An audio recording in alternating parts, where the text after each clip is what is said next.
match et l'arbalète field, bien que le nom soit assez proche, sont extrêmement différentes.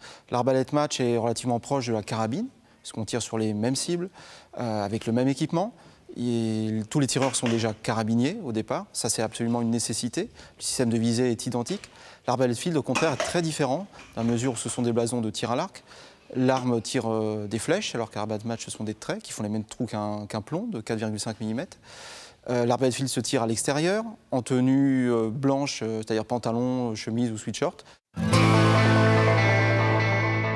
La différence entre la carabine et l'arbalète match, il y en a peu sur le principe, c'est-à-dire qu'encore une fois, l'équipement est identique, la technique de tir relativement proche. Simplement, l'arbalète match par rapport à la carabine a quelques petites spécificités. On ne tire pas sur des cibles électroniques, donc il y a toute la manutention effectivement à prévoir pour laquelle il faut être bien organisé, c'est-à-dire changement de carton, changement de trait, puisque le trait sert pour toute l'épreuve en fait, on ne change pas de projectile. Le rechargement de l'arme, qui fait qu'il faut être bien organisé au pas de tir, c'est un peu plus physique aussi, l'arme est plus lourde, et la manutention en plus fait que le tireur effectivement fatigue un petit peu plus vite.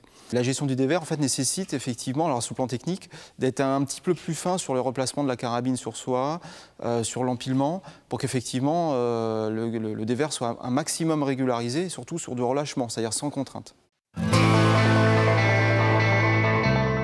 À niveau sensation, alors c'est pareil, avant de tirer, c'est assez proche.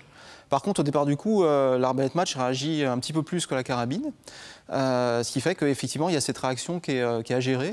Et l'idée, c'est effectivement de bonifier les réactions d'armes, c'est-à-dire, encore une fois, privilégier du relâchement pour que la réaction soit la plus souple possible. Au départ, ils font de la carabine, donc souvent dans les stands, on pratique les deux. Et les éducateurs dans les clubs, lorsque les jeunes ont atteint un certain niveau, c'est-à-dire en général arrivent à se qualifier au championnat de France et puis je dirais à figurer honorablement, ils essaient l'arbalète et puis certains accrochent, puis d'autres n'accrochent pas. Mais en général, ils aiment bien quand même, parce que c'est un petit peu plus vivant que la carabine, donc ça plaît.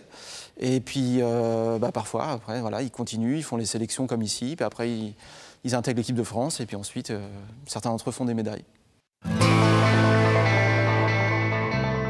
Le championnat à Chabris se déroule en deux temps, c'est-à-dire on a donc les sélections nationales arbalète match 10 et 30 mètres et également le championnat de France 30 mètres. Donc les sélections nationales nous servent de référence pour qualifier les tireurs pour le prochain championnat du monde arbalète match qui a lieu donc au mois de juillet. Et le championnat de France sert évidemment de première sélection, mais en même temps de championnat de France pour décerner les titres de champion de France, debout, au genou et au classement combiné, qui est donc le cumul des deux positions plus la finale. Sur ce championnat à Chabris, c'est le comité d'organisation locale qui organise. On est comme tous les ans très bien accueillis. Ce comité est composé des bénévoles du club, présidé par M. Bernard Durantet, le président, et qui fait en sorte effectivement que tout se passe bien ici, qui met tout en œuvre pour que la compétition se déroule parfaitement.